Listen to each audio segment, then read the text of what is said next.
বিসমিল্লাহির রহমানির রহিম। সম্মানিত প্রিয় বিনিয়োগকারী ভাই বোনেরা, আসসালামু আলাইকুম। শুভ সন্ধ্যা। 22শে অক্টোবর রোজ বুধবার আজকের ইন্ডেক্স পর্যালোচনা এবং আপনাদের সাথে আপনাদের অনুরোধের কয়েকটি স্টক নিয়ে সংক্ষিপ্ত পরিসরে আলোচনা করার জন্য হাজির হয়েছি। আশা করি আপনারা সকলেই শারীরিকভাবে সুস্থ আছেন এবং ভালো আছেন। বিশেষ করে যারা প্রথমবারের মতো আমার চ্যানেলে নতুন আমাকে শুনছেন, তাদের সবার প্রতি অনুরোধ থাকবে অবশ্যই আমার চ্যানেলটি সাবস্ক্রাইব করবেন এবং আপনাদের যদি কোনো স্টক সম্পর্কে জিজ্ঞাসা থাকে সেটি অবশ্যই আপনারা কমেন্ট সেকশনে লিখে আমাকে জানাবেন। আমি পরবর্তী আলোচনায় আপনাদের যে স্টক নিয়ে জিজ্ঞাসা রয়েছে সেই সম্পর্কে আমি আলোচনা করব। এছাড়াও যারা আমার হোয়াটসঅ্যাপ গ্রুপ মেম্বার রয়েছেন, যারা আমাকে নিয়মিত শোনেন, বিশেষ করে যারা আমার সঙ্গে ব্যক্তিগতভাবে যোগাযোগ করেন, সকলেই দেশ ও দেশের বাইরে যারা শোনেন, আমি সবাইকে আন্তরিক ধন্যবাদ এবং কৃতজ্ঞতা প্রকাশ করছি। আজকে মার্কেটের প্রাথমিক আলোচনায় আমাদের খুব বেশি যে জিনিসটি লক্ষণীয় সেটি হচ্ছে মার্কেটের টার্নওভার। আমরা হয়তো স্বাভাবিকভাবেই মার্কেটকে আজকে আপট্রেন্ডে দেখেছি। মার্কেট হাই হয়েছিল 5113, এই জায়গাতে মার্কেট গিয়েছিল। বিভিন্ন সময় আজকে মার্কেট চেষ্টা করেছে গ্রিন ক্যান্ডেল দিয়ে শেষ করার জন্য। বিভিন্ন সময় আপনারা দেখেছেন, আমরা গতকালকেও আলোচনায় বলেছিলাম যে মার্কেটের যদি আজকে কোনোভাবে যদি ডাউনে চলে আসে তাহলে আমরা 5900 যে জায়গাটা মার্কেটে দেখেছি বা দেখছি আসার সম্ভাবনা তৈরি হয়েছে, সেই জায়গাটা মার্কেট চলে যাবে। তো মার্কেট আজকে খুব চরমভাবে আমরা দেখেছি যে ডাউন ট্রেন্ডে এসে বিভিন্নভাবে আপ ট্রেন্ডে যাওয়ার চেষ্টা করেছে। শেষ পর্যন্ত যদিও খুব বেশি আপ ট্রেন্ডে গিয়ে শেষ করতে পারেনি, ক্লোজ করেছে খুব সামান্যভাবে 5 পয়েন্ট পজিটিভ এই জায়গায় মার্কেট ক্লোজ করেছে। মার্কেটের আপ ট্রেন্ড স্টকের সংখ্যা 145টি ছিল, ডাউন ট্রেন্ডে ছিল 178টি, বাট আনচেঞ্জ হয়েছে 74টি। আমরা গতদিন এবং আজকেও মার্কেটের অনেক স্টকের ডিভিডেন্ড আসবে, গতদিনও এসেছে, যেটি আমরা আপনাদেরকে আলোচনায় জানিয়েছিলাম এবং আজকে আপনারা সেই স্টকগুলোর মুভমেন্টও দেখেছেন। তো সবকিছু মিলিয়ে মার্কেটের খুব বেশি আশা করা এই মুহূর্তে আমি বলবো যে ঠিক হবে না, কারণ আমরা আগামী সপ্তাহে মার্কেটটাকে আবারও ক্লোজিং এর একটা দেখবো। সেক্ষেত্রে মার্কেট আসলে কি ধরনের আচরণ করে সেটা আমাদেরকে দেখতে হবে। তবে মার্কেট আজকে যে জায়গাটাতে ক্লোজ করেছে সেটি আমরা ক্যান্ডেল প্যাটার্নে গিয়ে আপনাদের সাথে বিস্তারিত আলোচনা করব। তো মার্কেটের আপট্রেন্ড যে মুভমেন্ট সেটি কন্টিনিউ থাকলে আমাদের জন্য খুব ভালো হবে। আমরা টার্নওভারের কথা বলছিলাম যে টার্নওভারটা খুব লক্ষণীয় বিষয়।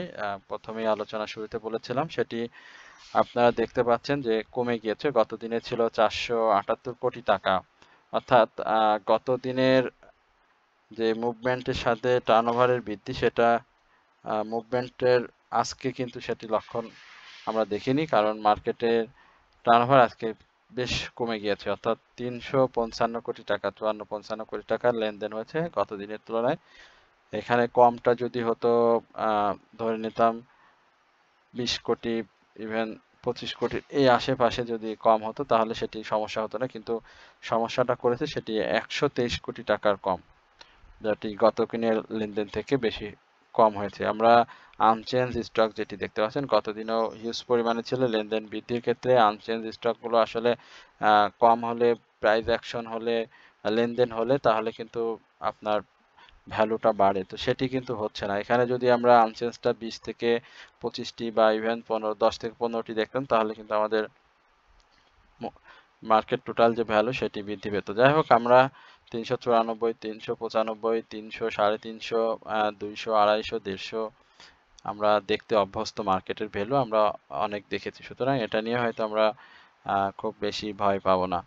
আমরা টপ 10-এর গ্যানার লিস্টে যদি আপনাদেরকে একটু বলি, আমরা গত দিনেও আপনাদেরকে বলেছি যে মার্কেটে ইন্স্যুরেন্সময় এবং ইন্স্যুরেন্স র্যালি, লাইফ সেক্টরের র্যালি হওয়ার একটা জোর সম্ভাবনা রয়েছে এবং আজকে আপনারা দেখতে পাচ্ছেন যে যদি আপনি টপ 10-এর যদি স্টকগুলো দেখেন তাহলে কিন্তু আমাদের প্রগতি ইন্স্যুরেন্সটাকে দেখতে পাবেন। আমরা পায়োনিয়ার ইন্স্যুরেন্স আমাদের আলোচনার স্টক না, বাট আমাদের অনেকের গ্রুপ মেম্বার অনেকেরই কিন্তু এই স্টকটি রয়েছে এবং আমরা এই স্টকটি নিয়েও আপনাদের সাথে পূর্বে কথা বলেছি, বর্তমান সময়ে আমরা কিন্তু কথা বলিনি। এছাড়াও আমরা মেঘনা ইন্স্যুরেন্সকে দেখেছিলাম টপ 10-এ অবস্থান করে নিতে। এছাড়া আমরা লাইফ সেক্টরের যদি বলি, বিশেষ করে রূপালী লাইফ আজকে চেষ্টা করেছে মুভমেন্টে ফিরে আসার জন্য। পপুলার লাইফকে দেখেছিলাম একসময় বেশ ডাউন ট্রেন্ডে থেকে কিন্তু মুভমেন্টে আসার জন্য চেষ্টা করেছে। লাইফ সেক্টরের বেশ কিছু স্টকই আজকে কিন্তু আপনারা দেখেছেন যে পরে সময় বাড়ার সাথে সাথে তারা কিন্তু মার্কেটে ভালো প্রাইস মুভমেন্টে আসার চেষ্টা করছে। সুতরাং আবারও আলোচনার এই পর্যায়ে বলবো যে আপনারা সেক্টর ওয়াইজ একটু যদি দেখতে চান, সেক্ষেত্রে লাইফ সেক্টর এবং জেনারেল লাইফ ইন্স্যুরেন্স সেটিও আপনারা দেখবেন। এখানে আমার যে ব্যবসায়িক অভিজ্ঞতা বলি বা অ্যানালাইসিস যেটি বলি না কেন, সেখানে আমরা দেখেছি বেশ কিছু স্টককে সম্ভাবনাময়। আমি এরপরে আপনাদেরকে একটু দেখাতে চাই যে sector by gainer list. Sector by gainer লিস্টে আপনারা দেখতে পাচ্ছেন যে আমরা ইন্স্যুরেন্স সেক্টরে 30টি স্টককে কিন্তু আজকে আপ ট্রেন্ডে দেখেছি, ডাউন ট্রেন্ডে ছিল 6টি, ইকুয়াল ছিল 7টি। এছাড়াও কেমিক্যাল ফার্মা ভালো করেছে, বাট সে বারবারই ধরে রাখতে পারছে না। অ্যাজ আপনারা যদি দেখেন টেক্সটাইল, ব্যাংক এবং ইঞ্জিনিয়ারিং এই সেক্টরগুলো কিন্তু কন্টিনিউ করছে না। আমরা এর আগে দেখেছিলাম যে এই সেক্টরগুলো, বিশেষ করে টেক্সটাইল সেক্টরের একটা কন্টিনিউ মুভমেন্ট ছিল। তো সেই জায়গায় আমরা টেক্সটাইলটাকে কিন্তু সেভাবে কন্টিনিউ এখন আর পাচ্ছি না। তো টেক্সটাইলটা কন্টিনিউ করলে আমরা মার্কেটের হয়তো আরো একটু ভালো অবস্থানে দেখতে পাবো। আমরা এবারে আপনাদেরকে একটু সরাসরি চার্টে নিয়ে যাচ্ছি। চার্টে গিয়ে আমরা একটু দেখব যে ইন্ডেক্সের কি অবস্থা এবং পরবর্তী সময় আমরা এটা নিয়ে আপনাদের সাথে কথা বলবো। গতদিনও বলেছিলাম যে মার্কেটের ক্যান্ডেল প্যাটার্নটা খুব বেশি ভালো না এবং এই জায়গা থেকে মার্কেটের ডাউন ট্রেন্ডে আসার সম্ভাবনাটি বেশি থাকবে। মার্কেট শেষটা আমরা দেখেছি, মার্কেট বেশ কয়েকবার সেই ধরনের মুভমেন্টে ছিল, কিন্তু শেষ পর্যন্ত যাই হোক আলহামদুলিল্লাহ মার্কেট পজিটিভ ভাবে শেষ করেছে এবং এই জায়গাটা খুব ইম্পর্টেন্ট ছিল যে মার্কেট ঘুরে গিয়েছে, কারণ এই জায়গাটা ঘুরতে না পারলে মার্কেট 4900 এই জায়গাটায় একটা অবস্থান নিয়ে নিত। তো আমরা যেটি প্রত্যাশা করছি যে এই স্পিনিং টপ যেটি আজকে মার্কেট ক্রিয়েট করেছে, দেখেন একেবারে স্মল বডি, ছোট্ট একটা বডি এই ক্রিয়েট করেছে এবং উপরে এবং নিচে প্রায় সেম, প্রায় একই ধরনের শ্যাডো তৈরি করেছে। অর্থাৎ স্পিনিং টপের যে বিষয় সেটি হচ্ছে যে সে এইখানটাতে আমাদেরকে অনিশ্চয়তার মধ্যে রেখে দিয়েছে। আমি অর্থাৎ গতকালকে আজকে দেখেছেন যে খুব বেশি স্টকের কিন্তু প্রাইস অ্যাকশনটা হয়নি, যেগুলো হয়েছে সেগুলো খুব অল্প পরিসরে মুভমেন্ট হয়েছে। আপনি যদি স্পিনিং টপের পূর্বের দেখেন যে এখানটাতে সে কিন্তু একটা অনিশ্চয়তা রেখে দিয়েছে, অর্থাৎ আগামী দিনে যে সে মুভমেন্টে যাবে কি যাবে না বা ডাউন ট্রেন্ডে আসবে কি আসবে না, এটা কিন্তু সে আমাদেরকে একটা ইসের মধ্যে রেখেছে। তবে প্রত্যাশা করছি যেহেতু মার্কেটের একটা বড় ডাউন ট্রেন্ড হয়ে গিয়েছে এবং হিস্টোগ্রামের বারগুলো ধূসর হয়ে এসেছে, আমরা আরএসআই এইখান থেকে সমান্তরালভাবে যাচ্ছে, বাট আরএসআই মার্কেটের মুভমেন্ট ঘুরে গেলে কিন্তু আরএসআইটাও এখান থেকে উঠে আসবে। বাট আপনি দেখেন মার্কেট ভ্যালু যেটি 5094 অবস্থান করছে এবং আমরা দেখতে পাচ্ছি যে এখানে 5219, অর্থাৎ প্রায় 120 বাট কাছাকাছি, আমরা একটু বেশি কমই ধরে নিচ্ছি। তো এই জায়গাটাতে একটা কিন্তু মুভিং অ্যাভারেজের কিন্তু একটা গ্যাপ রয়ে গেছে। তো এই গ্যাপটা তো পূরণ করে তারপর আপনার বাই সিগনালে আসতে হবে। তো দেখা যাক, আমরা প্রত্যাশা করছি মার্কেট খুব শীঘ্রই আস্তে ধীরে যেভাবেই হোক না কেন মার্কেট তার এই জায়গা থেকে বের হয়ে আসে, বিনিয়োগকারীদেরকে একটা স্বস্তির জায়গা উপহার দেবে এবং প্রফিট টেকিং এর সুযোগ করে দেবে। এই প্রত্যাশা আমরা সকল বিনিয়োগকারী করে থাকি এবং সেটি মার্কেটে আসলে বাস্তব প্রতিফলন কতটুকু হয় সেটা এখন আমাদেরকে অপেক্ষা করে দেখতে হবে। তো আশা করি আপনারা আলোচনাটি শুরু থেকে শেষ পর্যন্ত দেখবেন এবং আমি সবাইকে বিনীতভাবে অনুরোধ করব অবশ্যই আমার চ্যানেলটি সাবস্ক্রাইব করবেন। একই সঙ্গে আমরা আপনাদেরকে বলবো যে যারা আমার সঙ্গে এখন পর্যন্ত যোগাযোগ করেনি বা যোগাযোগ করতে চেয়েছেন তারা অবশ্যই চেষ্টা করবেন। আমরা যে ওয়াচ লিস্টটি আপনাদেরকে দিচ্ছি অনারিয়ামের মাধ্যমে, সামান্য অনারিয়ামের মাধ্যমে 3টি স্টক এবং পোর্টফোলিও ম্যানেজমেন্ট 1 মাস এবং বাই সেলের সহযোগিতা সহ বিভিন্ন সংবাদ দিয়ে আপনাদেরকে সহযোগিতা করা। তো সেটি আপনারা চেষ্টা করবেন, কারণ মার্কেটের এই পরিস্থিতিতে সঠিক সময়ে সঠিক স্টকে এন্ট্রি নেওয়াটা কিন্তু খুব গুরুত্বপূর্ণ। এই বিষয়টা অবশ্যই আমরা বিএসসিটা দেখতে পাচ্ছি ক্যান্ডেল প্যাটার্ন অনুযায়ী বিএসসির আমরা সাপোর্ট যেটি বলেছিলাম সেই সাপোর্টটাকেই এখন পর্যন্ত ধরে রেখেছে বিএসসির ভলিউমটা আরেকটু ইনক্রিজ করতে হবে। এভারেজ আমি মনে করি যে বিএসসির ভলিউমটা অনেক কমে গিয়েছে, যদিও বিএসসি অনেক ভালো ফান্ডামেন্টাল শেয়ার, বিনিয়োগকারীদের ভালো ডিভিডেন্ড দেওয়ার ইতিহাস রয়েছে স্টকটিতে এবং বিভিন্ন সময় সরকারি প্রতিষ্ঠানটি বিভিন্ন সময় বিভিন্ন ধরনের যন্ত্রাংশ, জাহাজ, বিভিন্ন কিছু ক্রয় করে থাকে, যার কারণে আমরা বিভিন্ন সময় স্টকটিতে মুভমেন্ট দেখি। গত দিনের আগে আমরা দেখেছিলাম স্টকটি 103 টাকা থেকে 107-8 টাকা এই লেভেলে প্রাইস অ্যাকশন করেছিল। তো এখন পর্যন্ত আমার কাছে এই জায়গাটাতে 108 টাকার উপরে একটা ক্লোজ করতে পারলে ভালো হতো, যদিও সেটা করতে পারেনি। আমরা বিএসসির এই জায়গাটাতে বলবো যে আগামী দিনে অবশ্যই বিএসসি যদি ক্লোজ করতে না পারে তাহলে আবারও সে 103 টাকা থেকে 98 টাকার এই রেঞ্জে একটা সে ঘোরাঘুরি করবে। বাট স্টকটি যদি এই লেভেলে এসে করতে পারে 112 টাকার উপরে যদি একটা ক্লোজ করতে পারে তাহলে আমরা 120 থেকে 23 টাকায় খুব সহজে বিএসসি কে পেয়ে যাবো। সুতরাং বিএসসি যাদের কাছে আছে ফান্ডামেন্টালি খুব ভালো একটি স্টক, পাবলিক হোল্ডিংও খুব বেশি না, প্রাইস অ্যাকশনে যাওয়ার জন্য যথেষ্ট সক্রিয়তা রয়েছে স্টকটির। আশা করি তার ন্যাব যেটি রয়েছে সেটি খুব ভালো, পি রেশিও অনেক ভালো, আর্নিং পার ইপিএস যেটি হয় সেটিও 19.17। সুতরাং আমরা এই স্টকটি নিয়ে আশা করব যে আরো সামনের দিনে আরো ভালো মুভমেন্টে থাকবে। সুতরাং যাদের কাছে রয়েছে তারা অবশ্যই স্টকটিতে হোল্ড করবেন। আমরা এরপরে ড্যাফোডিল কম্পিউটার নিয়ে একটু কথা বলি। ড্যাফোডিল কম্পিউটার আজকে আইটি সেক্টরের প্রত্যেকটা স্টকই ডাউন ট্রেন্ডে ছিল, আমার যদি ভুল না হয়, খুব অল্প হয়তো দু একটি থাকতে পারে। আইএসএনটা আমরা দেখেছি লাস্টের দিকে এসে ভালো প্রাইস অ্যাকশন করেছে এবং আবারও অবস্থান নিয়েছে। আইএসএনটি নিয়ে আমরা পরে আবার আলোচনা দিব আপনাদের। আচ্ছা, এইখানটাতে তো সেম ক্যান্ডেলেই আমরা পূর্বে যে বিএসসি করেছিল, বিএসসি এখানে গ্রিন করেছে, ড্যাফোডিল এখানে রেড করেছে। ডিএসসির ড্যাফোডিল কম্পিউটার্সের ব্যাপার যেটি সেটি হচ্ছে পাবলিক হোল্ডিং শেয়ার খুবই কম, ন্যাব পর্যায়ক্রমে কমে আসছে এবং ইপি রেশিওটা বৃদ্ধি পাচ্ছে। গত বছরের ক্যাশ ডিভিডেন্ডটা খুব কম ছিল, স্বাভাবিকভাবেই এখন সে আমরা এর আগে কিছুদিন আগে আপনাদের সাথে এই শেয়ারটি নিয়ে কথা বলেছিলাম আমার যদি ভুল না হয়। তো ড্যাফোডিলের ব্যাপারটা হচ্ছে যে এই জায়গাতে ড্যাফোডিল মুভমেন্টে যাওয়ার জন্য চেষ্টা করছে, বাট সে পারছে না কারণ তার ভলিউমটা হয়নি। আপনি দেখেন বিএসসির এই ড্যাফোডিলের এই জায়গাগুলোতে একেবারে গ্যাপ, হ্যাঁ এই জায়গাগুলোতে একেবারেই গ্যাপ রয়েছে।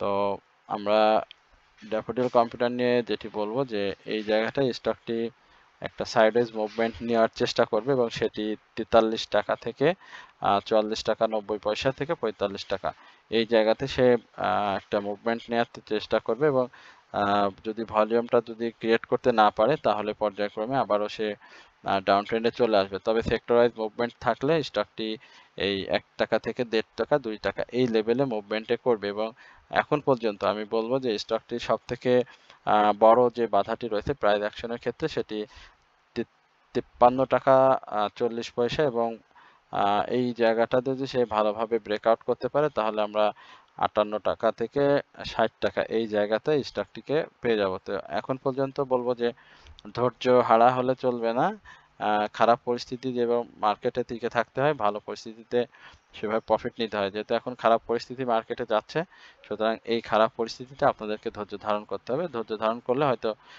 ধৈর্যের ফলটা আমরা একটা মধুরময় হবে। আমরা একটু নাভানা ফার্মা নিয়ে কথা বলতে চাই। ফার্মাসিউটিক্যাল সেক্টর খুব ভালো একটি স্টক। ভালো স্টক বললে যেটা হয় যে আমি বাই করেছি এবং স্টকটি নিয়ে একটু বারবার বলি তাহলে সেটা আমি ধরা খেয়ে গেছি। আমার বিনিয়োগকারী ভাই বোনদের কাছে যারা আমার কমেন্টস করেন তাদের ভাষ্য মতে আর কি। তো যাই হোক, আমি আসলে নাভানা ফার্মা আমার নাই। আপনাদের আমার গ্রুপের যে সকল প্রায় 450 মতো মেম্বার রয়েছেন, তো তাদের আসলে স্টক থাকে, অনেক স্টক থাকে, অনেকে বিভিন্ন ধরনের স্টক বাই করে থাকেন। তো তাদের স্টক যদি আলোচনা করি তাহলে আমার তো মানে প্রত্যেকদিন 20 থেকে 30টা স্টক নিয়ে কথা বলতে হয়। আমি তো মূলত আপনারা যদি একটু লক্ষ্য করেন তাহলে 30 থেকে 41টা, হ্যাঁ 42টা এই টাইপের স্টক আমি প্রত্যেক দিন 2 দিন 3 দিন অন্তর অন্তর আপনার সাথে কথা বলেন। সব স্টক নিয়ে কথা হয় না। একবারে খুব যদি কেউ ব্যক্তিগতভাবে জানার চেষ্টা করে তাহলে হোয়াটসঅ্যাপে নক করলে আমি তখন অনেক সময় আমি রিপ্লাই দেওয়ার চেষ্টা করি, বাট অনেক ক্ষেত্রে আবার দেওয়া সম্ভব হয় না। আচ্ছা, আমরা নাভানা ফার্মাটা নিয়ে একটু দেখি। নাভানা ফার্মার 53 টাকা 90 পয়সা। এই জায়গাটাতে ব্রেকআউট খুব প্রয়োজন। এখন পর্যন্ত ভলিউম খুব ডিক্লাইন ভলিউম, একেবারে ভলিউম নাই বললেই চলে। ইপিএস এর সময় পি এ রেশিও যেটি এখন পর্যন্ত ভালো আছে, থার্ড কোয়ার্টার ইপিএস ভালো এসেছে, সামনে ডিভিডেন্ডময় কিছু ঘোষণা আসবে, সেই জায়গাটা আমাদের আসলে স্টকটির জন্য দেখতে হবে। এখন ডিভিডেন্ড যদি ভালো না আসে সেই ক্ষেত্রে ভিন্ন পরিস্থিতিতে পড়তে হতে পারে। তবে নাভানা ফার্মার ন্যাপ যেহেতু যথেষ্ট ভালো, রিজার্ভ অ্যান্ড সারপ্লাস রয়েছে ভালো, সুতরাং আমরা স্টকটি নিয়ে আশাবাদী, আশা করি যে স্টকটি ভালো প্রফিট দিবে। বাট এই মুহূর্তে আমি মনে করি স্টকটি এন্ট্রি নেওয়ার থেকে অবজার্ভ করাটা বিনিয়োগকারীদের ভালো হবে। বাট ভলিউমটা কন্টিনিউ করলে আবার মুভমেন্টে চলে আসবে। আমরা সিনো বাংলা নিয়ে কথা বলি। সিনো বাংলা মিসেলেনিয়াস সেক্টরের, আমরা বিএসসি নিয়ে কথা বললাম, সিনো বাংলাটাও নিয়ে কথা বলে। সিনো বাংলার উপরে আমি বলবো 44 টাকার উপরে এটা মানে 44 টাকা 50 পয়সা, হ্যাঁ, এই জায়গাটাতে অবশ্যই সিনো বাংলাকে ক্লোজ দিতে হবে যে কোনো মূল্যে, এবং ভলিউমটা কন্টিনিউ করতে হবে। সিনো বাংলা আপনারা দেখেছেন যে আজকেও কিন্তু সে 41 টাকা 40 পয়সা এই লেভেলে কিন্তু ডাউন ট্রেন্ডে এসেছিল। আমি এর আগেও সিনো বাংলা নিয়ে আপনাদেরকে বলেছিলাম যে সিনো বাংলা 38 টাকা থেকে 39 টাকা এই লেভেলে আসার একটা পসিবিলিটি তৈরি করবে। বাট সেই জায়গাটাতে সে গিয়েছিল, বাট সেই জায়গা থেকে কিন্তু সে ক্লোজ দিয়েছিল 40 টাকা 30 পয়সায়। তো এই জায়গাটা মূলত খুব ইম্পর্টেন্ট, কারণ সে এই জায়গাতে যে প্রাইস অ্যাকশনটা করেছে, এই জায়গাতে যে প্রাইস অ্যাকশনটা করেছে সেটা কিন্তু ভলিউম বিহীন করেছে, ভলিউম ছিল না। আবার এইখানে ক্যান্ডেলে দেখেন উপরে শ্যাডো বেশি, আবার এইখানটাতে ক্যান্ডেলটা খারাপ এসেছে। সুতরাং আমরা এই জায়গাতে সিনো বাংলার ভলিউম সহ যদি 44 টাকা 50 পয়সা 44 টাকার উপরে যদি 43-44 টাকার উপরে, 43 টাকা তো এখনই, 44 টাকার উপরে একটু ক্লোজ, এবং পরবর্তীতে তার নিকট যদি মুভমেন্ট ধরে রাখতে হয় তাহলে সেটি 49 টাকার উপরে একটা ক্লোজ দিতে হবে। তো দেখা যাক সে সেটা করতে পারে কিনা, আর যদি না হয় তাহলে কিন্তু সেটা আবারও 40 টাকার আশেপাশে চলে যাবে, এবং এইরকম একটা সাইডওয়েজ মুভমেন্ট, সে কিছুদিন একটা সাইডওয়েজ মুভমেন্টে থাকবে, দেন তারপর আবার র্যালি করবে। সুতরাং এই জায়গাটাতে অবশ্যই লক্ষ্য রাখবেন। স্টকটিতে এই মুহূর্তে সেল সিগন্যাল আমরা দেখতে পাচ্ছি। এরপরে আমরা আইটি সেক্টর একটা খুব গুরুত্বপূর্ণ স্টক আমাদের জেনেক্স ইনফোসিস, সেটি নিয়ে কথা বলবো। জেনেক্স ইনফোসিস নিয়ে আমরা কন্টিনিউ কথা বলে থাকি। এই জায়গাটাতে জেনেক্সেলের দেখেন মুভমেন্ট করার চেষ্টা করছে, ভলিউমটা নাই, ডাউন ট্রেন্ডে এসেছে, একেবারে ডাউন ট্রেন্ড থেকে এখানে কাপ অ্যান্ড হ্যান্ডেল প্যাটার্ন যদি তৈরি করতে পারে, এখানে সেটা সম্ভব মনে হচ্ছে না, টেকনিক্যালি সেটা সম্ভব হবে না, কারণ ক্যান্ডেলটাগুলো ভালো আসেনি। এই জায়গা থেকে একটা ডাউন ট্রেন্ডের পূর্বাভাস দেওয়া যায়, বাট স্বাভাবিকভাবে আমরা যদি এই উপরে একটা ক্লোজ দিতে পারি, 28 টাকার উপরে একটা ক্লোজ প্রত্যাশা করতেই পারি, 28-50 এই লেভেলে একটা ক্লোজ করতে পারি, সেক্ষেত্রে বাই সিগনালে ঢুকে গেলে স্টকটি আবারও মুভমেন্টে ফিরে আসবে। তো আমি বলবো যে অপেক্ষা করেন, অবশ্যই স্টকটি ভালো করবে। আমরা স্টাইল কাপ নিয়ে একটু কথা বলবো। স্টাইল কাপ নিয়ে কথা বলার এই পর্যায়ে আপনাদেরকে আবারও আমাদের যে অনারিয়ামের মাধ্যমে যে ওয়াচলিস্ট দেওয়া হয় সে বিষয়ে একটু বলতে চাই। আপনারা যদি কেউ আগ্রহী হয়ে থাকেন তাহলে অবশ্যই কমেন্ট সেকশনে আমার হোয়াটসঅ্যাপ নাম্বারে যোগাযোগ করবেন। আমরা আপনাদেরকে খুব সামান্য পরিমাণে অনারিয়াম প্রদানের মাধ্যমে আপনারা আমাদের কাছ থেকে 3টি স্টক সম্বলিত একটি ওয়াচলিস্ট নিতে পারেন, যেটি সর্বোচ্চ 1 মাসের মধ্যে আপনাকে প্রফিট টেকিং এর ভালো বাজার পরিস্থিতি ভালো থাকা সাপেক্ষে অবশ্যই সেটি দিতে সম্ভব হবে, এবং আপনার একই সঙ্গে আপনার পোর্টফোলিও ম্যানেজমেন্ট এবং বাই সেল এবং বাই সেলের সহযোগিতা এবং মার্কেটের পূর্বাভাস দিয়ে আপনাদেরকে বিভিন্ন তথ্য দিয়ে সহযোগিতা করা হয়। সুতরাং আপনারা যারা এই সুবিধা বা এই সার্ভিসটি নিতে চান তারা অবশ্যই কমেন্ট সেকশনের নাম্বার থেকে আমাদের সাথে যোগাযোগ করার চেষ্টা করবেন। আমরা সেখানে আপনাদেরকে বিস্তারিত জানাবো। স্টাইল ক্রাফটের পাবলিক হোল্ডিং শেয়ার সংখ্যা খুবই কম, ভালো একটা গেম হয়ে গিয়েছে স্টকটির আমরা যতদূর পর্যন্ত জানতে পেরেছি যে স্টকটি আবারও একটা মুভমেন্টে আসার চেষ্টা করছে, বাট ভলিউমটা ক্যারি করতে পারছে না। ভলিউমটা না ক্যারি করার কারণে এখন পর্যন্ত ডাউন ট্রেন্ডে রয়েছে। বাট এই বছরের স্টকটিতে যে কোয়ার্টারলি যে ইপিএস গুলো এসেছে সবগুলোই পজিটিভ ছিল, পাবলিক হোল্ডিং শেয়ারও খুব কম। তো আশা করছি যে স্টকটি ঘুরে যাবে, বাট 65 টাকার উপরে একটা ক্লোজ দিতে হবে। তো এই জায়গাতে আমরা হয়তো স্টকটিকে সেই জায়গায় পেয়ে যাবো। এরপরে আমরা লাইফ সেক্টরের ইন্স্যুরেন্স সেক্টর, লাইফ সেক্টর নিয়ে কথা তো বলেছিলাম। লাইফ সেক্টরের রূপালী লাইফ নিয়ে বলো, রূপালী লাইফের এই জায়গাগুলোতে খুবই ভালো 112 টাকা 11 টাকা এই জায়গাতে একটা ক্লোজ করতে হবে। ভলিউম রয়েছে, হিস্টোগ্রামের বার এখন পর্যন্ত সেল সিগন্যালে থাকলেও হিস্টোগ্রাম বা ধূসরও তো হয়েছে অনেকটা, হ্যাঁ সেল সিগন্যাল এবং ধূসর হয়ে আসছে, বাট ভলিউমটা ক্যারি করতে হবে। লাইভ সেক্টরে একটা ভালো র্যালি হওয়ার সুযোগ রয়েছে এবং আমি মনে করি যে লাইফ সেক্টরের বা জেনারেল ইন্স্যুরেন্স সেক্টরে যাদের কাছে যে স্টকটি রয়েছে অবশ্যই আপনারা খুব নিকটতম সময়ে একটা ভালো প্রফিট পেয়ে যাবেন। এই জায়গায় একটু ধৈর্য ধরতে হবে, আশা করি যে স্টকগুলো ভালো করবে। আমরা এর আগেও লাইফ সেক্টরের বেশ কয়েকটি স্টক নিয়ে, টিটিল নিয়ে তো কথা বলেছিলাম, পপুলার লাইফ নিয়ে, রূপালী, প্রগতি, এই স্টকগুলো নিয়ে আমরা মূলত কথা বলি। আমাদের লাইফ সেক্টরের বছরের শুরুতে আমরা যে স্টকগুলো ধরে কথা বলছিলাম আপনাদের সাথে, তার মধ্যে কিন্তু এই স্টকগুলো রয়েছে। সুতরাং এই 4টি স্টক 5টি স্টক আপনারা নজর রাখবেন, আশা করি স্টকগুলো ভালো হবে। বিনিয়োগকারীর যদি একটু ধৈর্য থাকে তাহলে অবশ্যই এটি প্রফিট নিতে পারবেন। আমরা ইমারাল অয়েলের নিয়ে একটু কথা বলি। ইমারাল অয়েল মানে বাজারে সব 95% স্টকে আমরা যখন দেখলাম যে সেল সিগন্যাল রয়েছে, আপনি যদি দেখেন যে কি ধরনের প্রাইসটা ডাউন ট্রেন্ডটা হয়েছে এই জায়গা থেকে, হাই থেকে, মানে তার সমস্ত ডাউনটা এইখানে এসেছে এবং এমন লো করেছে যে সেখান থেকে এখন সে বের হতে পারছে না। বাই সিগন্যালও তার প্রাইসটা পড়ে যাচ্ছে। আমরা 17 টাকার উপরে ক্লোজ প্রত্যাশা করি, না হলে আবারও সে 14 টাকায় চলে আসবে এবং 14 টাকায় এসে তারপরে কোথায় চলে যাবে তার কোনো ঠিক নাই। সুতরাং এই জায়গাতে আমি বলবো বিনিয়োগকারীদের মানে সর্বোচ্চ সতর্কতা অবলম্বন করার জন্য। আমরা হাক্কানি পাল্প নিয়ে একটু কথা বলতে চাই। হাক্কানি পাল্পের ডিভিডেন্ড তো সামনে রয়েছে, যার কারণে একটু মুভমেন্টে বিনিয়োগকারীদের মধ্যে ভয় কাজ করছে। একই সঙ্গে ভলিউমটাও নাই, যেদিনে সে বড় বড় মুভমেন্ট করেছে দেখেন এই জায়গাতে র্যালি করে ধরে রাখতে পারেনি, পরে এখানে এসে চেষ্টা করেছে, এখানেও চেষ্টা করছে, এখানেও ধরতে পারেনি, এখানে এসে চেষ্টা ধরতে পারছে না, মানে প্রত্যেকবারই সে চেষ্টা করতেছে বাট সে ধরতে পারেনি। এই জায়গাটাতে আজকে সে ডাউন ট্রেন্ডে এসেছে। লো পেড স্টক মুভমেন্টে যেরকম দ্রুততার সহিত প্রাইস অ্যাকশন করতে পারে, ডাউন ট্রেন্ডটাও কিন্তু সেরকমই হয়, আজকে হয়েছে। তো আশা করি স্টকটি ভালো করবে, খুব শীঘ্রই সে আবার তার মুভমেন্টে ফিরে আসবে ডিভিডেন্ডটা একটুই হলে। এবং প্রাথমিকভাবে আমরা এই জায়গাগুলোতে তার 62-61 এই লেভেলটার উপরে একটা ক্লোজ প্রত্যাশা করছে আছি। সে একদিনেই করে ফেলতে পারে, কারণ তার সেই সক্ষমতা আমরা পূর্বে একাধিকবার দেখেছি। সুতরাং ভয়ের কিছু নাই, যাদের রয়েছে একটু ধৈর্য ধরবেন। আমরা খুব ইম্পর্টেন্ট একটি স্টক নিয়ে কথা বলতে যাচ্ছি, সেটা হচ্ছে সিপাল।